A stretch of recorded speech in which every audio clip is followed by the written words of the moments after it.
پھر آپ کاتب وحی ہیں، آپ کاتب وحی ہیں، وحی نازل ہوتی میرے آقا حضرت امیر معاویہ سے فرماتے وحی لکھو۔ اب فیصل آباد گئے، وہاں کو 50,000 روپیہ مل گیا، اپنے گھر نہیں آنا، خیال کیا یہ 50,000 روپیہ کسی کے ہاتھ گھر والوں کو بھیج دو۔ آپ کس کو دیں گے؟ 100 بندہ آپ کے سامنے آئے گا، آپ سوچیں گے یار کھا نہ جائے، یہ نہ کر لے، یہ نہ کر لے۔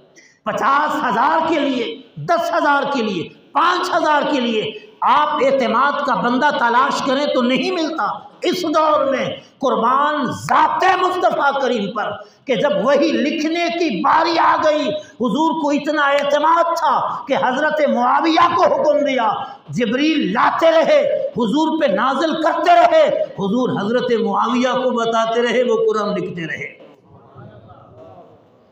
اب پتہ چلا آج لوگ کہتے ہیں جی قرآن میں یہ ہوا، پھر یہ ہوا، پھر قرآن ٹھیک نہیں، پھر صحابہ نے اپنی طرف سے ملایا، پھر یہ کر دیا، پھر وہ کر دیا۔ ارے بدبختو، رب جو فرمائے کہ انا نحن نزلنا الذکر وانا لہ لحافظون، قرآن نازل کرنے والے ہم ہیں، حفاظت کرنے والے ہم ہیں، تم کون قرآن کے ٹھیکیدار آ گئے؟ جب رب نے خود حفاظت کا ذمہ لے رکھا ہے 1400 سال بعد، اب تم قرآن کی حفاظت کرنا چاہتے ہو کہ نیا نبی آئے گا، نیا قرآن آئے گا، کون بتائے گا کہ قرآن غلط ہے؟